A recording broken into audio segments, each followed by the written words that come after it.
Salut, c'est Mathieu de l'Atelier Passion du Bois. Alors bienvenue dans cette deuxième partie de l'histoire que je vous raconte qui est comment j'ai construit mon atelier. Donc, pour rappel, je vous invite, en tout cas ceux qui n'ont pas encore vu, à voir la première partie si ce n'est pas le cas. Pour les autres, et ben voilà, nous en étions finalement à la construction de la base en bois. On est prêt et donc on va attaquer maintenant le montage des murs, hein. C'était vraiment la partie la plus intéressante. Quelques petites remarques par rapport à ça. Donc le montage des murs. Ce qui est intéressant déjà de savoir, c'est qu'une fois qu'on a créé cette base, on a finalement une espèce d'établi géant. Donc ces murs, on va venir les créer au sol, de part et d'autre, pour pouvoir ensuite les relever.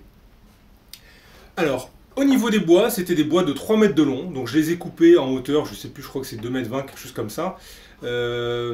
Et après, j'ai besoin de faire finalement des longueurs ici de 4 mètres. Alors 4 mètres, quand on a des longueurs de 3 mètres, comment on fait ?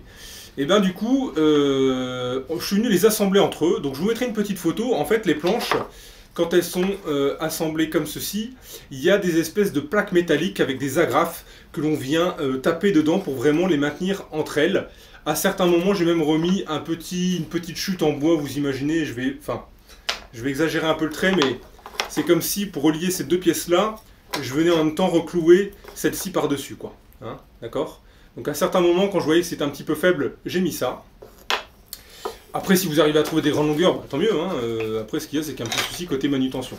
Et donc, ces murs, on va les monter. Ces murs, ils vont être verticaux et ils vont finalement, on a vu dans la première partie que ce sont des bois d'ossature qui font 4,5 cm d'épaisseur et 14,5 cm de largeur. Du coup, notre isolant, lui, enfin nos murs vont être comme ça finalement, et notre isolant va être à l'intérieur. L'erreur que j'ai faite, c'est que je me suis dit, bah voilà, les rouleaux d'isolant c'est en 120, 120 divisé par 2 ça fait 60, et du coup, je me suis dit, entre chaque bord je vais mettre 60. Sauf que c'était une connerie, puisque nos fameux panneaux d'OSB 3 en 9 mm que j'ai utilisés pour les murs, eux font 120 aussi de mémoire.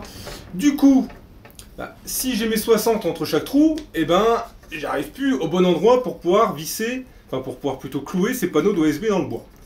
Donc, en ayant bien regardé après, etc., l'astuce c'est quoi? C'est de se dire que, enfin c'est pas une astuce, hein, c'est comme ça qu'on fait, c'est juste que j'étais un peu con. Les 60 cm sont au niveau des anthrax, donc c'est-à-dire entre le centre de mon bois d'ossature ici et mon centre du bois d'ossature ici, j'ai 60. Donc en fait, à l'intérieur, bah, je me retrouve avec 60 moins 2 fois la moitié de 4,5. Donc en gros, 60 moins 4,5 au niveau de l'intérieur. Et du coup, bah, je coupe un petit peu plus mon isolant, c'est pas grave. Mais au moins, au niveau de l'assemblage, je vais être correct. Alors maintenant, il faut voir aussi quelque chose. C'est qu'on a vu que finalement, ma planche d'OSB, je calculais pour qu'elle arrive à cheval finalement sur mon bois d'ossature pour pouvoir être cloué de part et d'autre, sauf qu'à un moment au niveau des extrémités, il faut bien que mon OSB aille au bout. Du coup, au niveau des extrémités, le premier quartier est lui un poil plus court pour que cette plaque d'OSB puisse recouvrir complètement le bois d'ossature. Donc, pour résumer, en extrémité, on recouvre le bois d'ossature complètement. Ensuite, on vient tous les 60 cm, encore une fois 60 cm au niveau de l'anthrax, ici faire le calcul, et donc voilà, si je prends celle de l'extrémité, finalement j'ai un bois d'ossature qui est plein dedans, un autre au milieu et l'autre qui est à cheval pour pouvoir aligner sur la deuxième planche. Donc voilà un petit peu les bêtises que j'ai fait sur ces murs là. Alors dans l'atelier, j'ai des ouvrants, donc portes et fenêtres uniquement sur la façade là qui est derrière vous, donc qui est face à moi. Et du coup, les murs donc des deux côtés plus derrière moi sont des murs pleins. Donc ceux-là ont été faciles à faire. Donc j'ai commencé par faire le mur gauche, puis le mur droit, puis les remonter. Et ça, je pense qu'on va s'arrêter là. Comme ça, je vous ferai encore un petit débrief de cette partie-là. Bah, écoutez, je vais monter les murs là. On va regarder comment j'ai fait. Donc ces murs, eux, ont été vissés. Alors au niveau du bois comme ça. Donc ça, c'est le bois du dessous. Le bois du dessus, on imagine comme ça. Et ici, ça a été vissé de part et d'autre, en haut, en bas. Et on verra ici également qu'il faut mettre après, entre deux bois d'ossature verticaux, il y a des petites traverses. Il y a des petites traverses à mettre à un moment. Alors ces petites traverses, je l'ai plus en tête, je vous inviterai à regarder le DTU, ou en tout cas je vous ai mis un document moi sur mon blog, je crois que c'est sur la 11e partie, où vous avez un document PDF qui reprend vraiment toutes les règles de la construction d'ossature bois. Il y a une dimension, en tout cas à respecter, je ne sais plus si c'est un ratio de pourcentage par rapport à la hauteur, où il y a quelque chose, mais en tout cas il y a une valeur spécifique à faire pour que cette petite traverse soit cohérente. Donc là ici j'ai plus en tête, donc vous allez voir je vais les faire grossièrement à 1/3, 2/3 en quinconce, mais normalement il y a une règle précise pour ce sujet là que je vous invite à vérifier. Parce que là, après... Du coup pour les facilités de ma réalisation, donc moi j'ai pris directement des baguettes de 4 mètres pour mes extrémités, mais rappelez-vous, hein, je vous expliquais que moi j'avais 3 mètres, donc finalement je faisais 3 mètres plus 1 mètre, que je venais agrafer dessus pour pouvoir faire toute ma longueur. Et ce sera plus simple pour moi ici.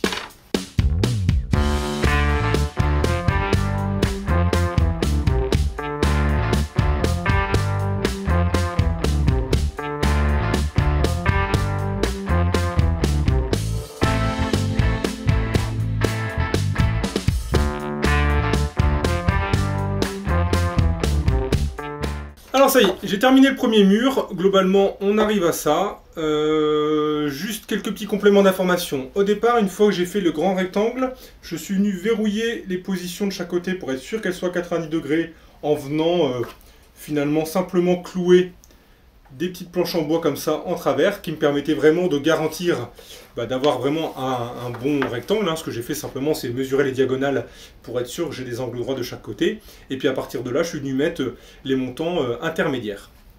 Donc globalement ce mur là, lui, j'avais commencé par le mur gauche, donc il était simplement ici, et donc vous voyez ça rentre pile poil, et à partir de ce moment là je suis venu maintenant clouer finalement mes planches d'OSB pour l'habillage du bois. Écoutez, je vais faire ça également de la même manière, et puis après on verra comment j'ai fait pour redresser tout ça.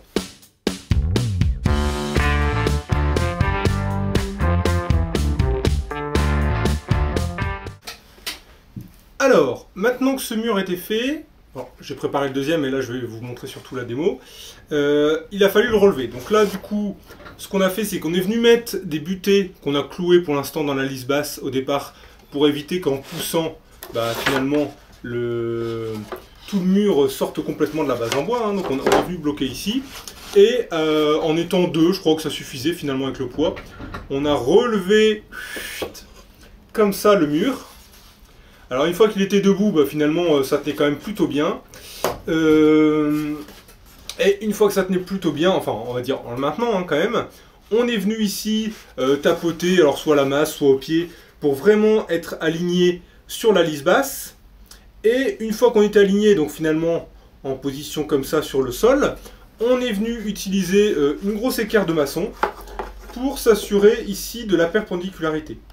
Une fois qu'on était bien perpendiculaire ici, parce que c'est surtout important, c'est que mon mur soit d'aplomb, donc on le faisait à l'équerre et surtout au niveau pour être sûr qu'on soit bien vertical. On est venu donc du coup se mettre, je le fais en même temps, donc on est venu se mettre ici bien nickel, et à partir de là, on a utilisé simplement du bois d'ossature qu'on allait réutiliser après, pour venir créer ici des petits supports. Alors ces petits supports qu'on a mis comme ça en travers, pareil je vous mettrai une petite photo. On est venu les visser, là je vais le faire ici en clou pour être pouvoir tranquille là pour moi. Hop, comme ça vous allez mieux comprendre. Alors je me repositionne bien, je me remets bien ici à l'équerre.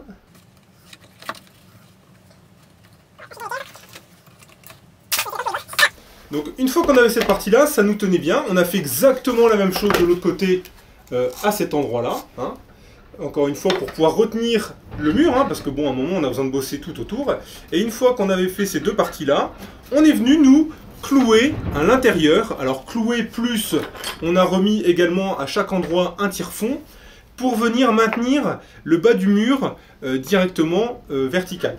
Ces éléments là, on les a bien sûr laissés. Et vous comprendrez pourquoi, c'est que tout à l'heure, quand on fera le mur du fond et qu'on va venir le relever, on aura finalement quelque chose qui va nous retenir le mur du fond pour éviter qu'il sorte de la base en bois. Donc ces éléments-là sont vraiment très importants. Encore une fois, c'est du bois d'ossature qui était là pour la construction et qui resservira après, c'est pas grave s'il y a un trou dedans. Voilà comment on a fait cette partie-là. Ici, ne faites pas attention, mon OSB est un petit peu plus court parce que je me suis trompé dans les mesures ici, mais bien sûr, l'OSB, alors l'OSB je l'avais fait dépasser volontairement, je l'avais laissé dépasser parce que vous avez vu mon atelier, lui, j'ai une seule pente. Et du coup, j'avais dit, je laisse tout dépasser, comme ça je le coupe ensuite, parce que je savais pas encore vraiment comment allait se faire la pente du toit. Je pense qu'idéalement, c'est quand même mieux soit de le couper avant, ou soit éventuellement de revenir mettre des panneaux d'OSB derrière, parce que moi, c'était un petit peu chaud, pour ceux qui ont suivi la Peruti sur la TS55, l'histoire où je suis en l'air avec le rail et la TS pour venir couper en pente, c'était vraiment une mauvaise idée. Donc je pense qu'il vaut mieux ici venir avec votre OSB qui arrive encore une fois à moitié de votre boîte d'ossature, et puis une fois que vous avez fait votre pente sur le dessus, venir compléter ensuite cette partie-là. Écoutez, moi je vais venir clouer tout ça pour que ça ne bouge plus.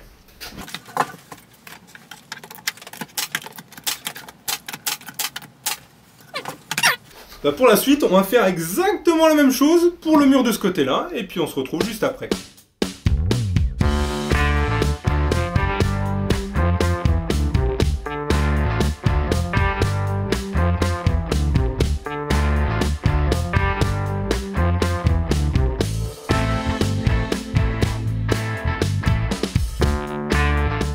Bon, alors moi je peux vous dire que quand vous êtes sur le chantier et que vous avez deux murs comme ça, là vous avez la banane. Là vraiment ça commence à rentrer dans le concret, dans le vif du sujet. Et tout de suite on avait une base en bois qui paraissait toute petite et quand on commence à lever les murs, ça paraît énorme. Et bien écoutez, du coup c'est simple, hein, on a nos deux murs verticaux ici qui sont bien. On l'a vu tout à l'heure, les fameux renforts ici pour être sûr de garder notre nos fameux aplombs des murs. Et puis à partir de là, on va pouvoir monter le mur arrière et puis le mur devant exactement de la même manière. Alors sur le mur arrière, j'ai fait l'ossature et pour la partie OSB, je suis venu mettre juste l'OSB au centre. Pourquoi? Parce que finalement ici, il faut pouvoir les recouvrir ces montants parce que ici nous à l'intérieur, on va venir se mettre ici. Donc il fallait prévoir cette partie-là. Donc c'est pour ça que j'ai commencé par l'OSB au niveau de la façade intérieure. Et puis après, je suis venu, moi, reclouer l'OSB à l'extérieur par la suite. Alors pour la construction du mur arrière et du mur avant, je les ai fait, moi, ici, sur la base bois, encore une fois, pour m'en servir comme établi. Là, ici, pour la démo, c'est un petit peu compliqué avec mon pistolet à clous. Du coup, je vais sortir ça. Donc ne vous inquiétez pas, tout a bien été fait sur place.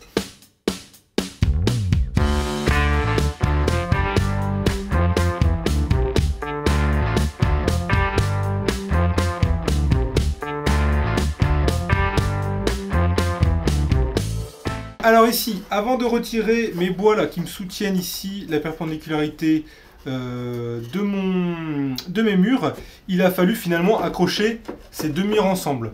Donc pour cela, on a mis d'abord une petite équerre en haut pour nous aider.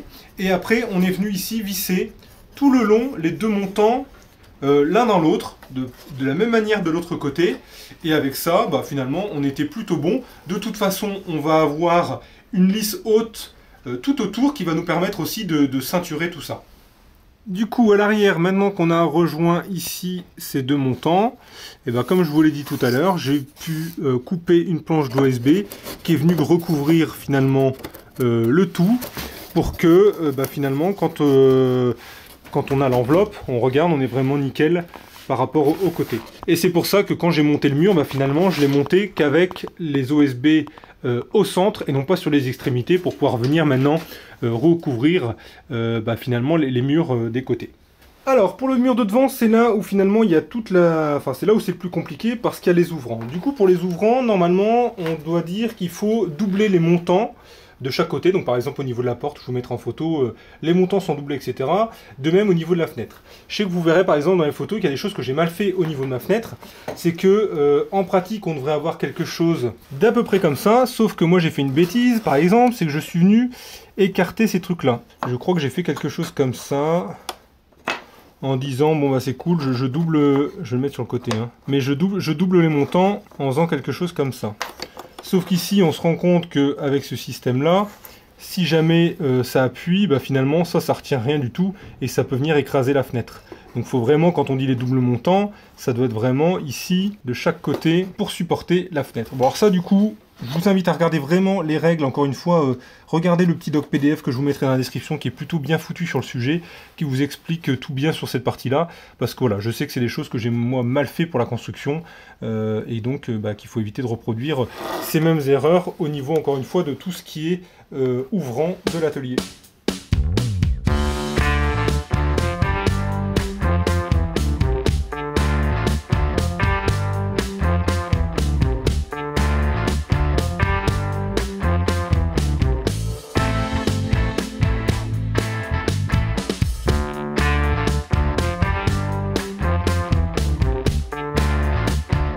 Alors, maintenant que les murs sont montés, on va faire une espèce de ceinture supérieure qui s'appelle la lisse haute. On a vu dans la base qu'on avait fait la lisse basse qui était en classe 4. Maintenant, cette lisse haute, qu'est-ce qu'elle va faire? Le but, c'est encore une fois de prendre en... pas prendre en sandwich, mais du coup bloquer les murs pour éviter qu'ils cisaillent dans un sens ou dans l'autre. Donc là, on voit ce mur-là arrive ici. Ce mur-là, lui, repart dans ce sens-là. Donc la lisse haute, il faut absolument qu'elle revienne kiss comme ça, pour venir maintenir les deux et finalement refaire une ceinture sur le dessus. Donc comme ça, finalement, les murs, on a fait gaffe pour que la lisse haute et la lisse basse ne coïncident pas au niveau des jointures et soient aussi différentes des jointures des murs. C'est-à-dire que mon mur ici, lui, il est venu dans ce sens-là, donc on va pas mettre la lisse haute comme ça. Il faut absolument que la lisse haute, elle vienne ici pour maintenir les deux à cet endroit-là. On voit bien là, hop. Voilà, il faut vraiment... Donc on met pas la lisse haute comme ça, hein, sinon on est aligné et on sert à rien. Il faut vraiment rattacher ces deux murs. Du coup, la lisse haute doit être prise comme ça. Donc on va faire cette ceinture tout en haut, et puis après on avancera sur la suite.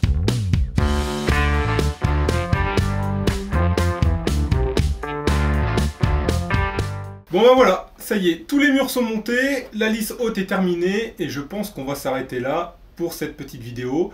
Donc ceci correspond à l'article numéro 4 sur mon blog qui est vraiment considéré uniquement au mur. Ben écoutez, j'espère que, encore une fois, cette vidéo vous a plu. Vraiment vérifiez la partie réglementation pour tout ce qui est ouvrant, parce que voilà, ça je sais que ça a vraiment été...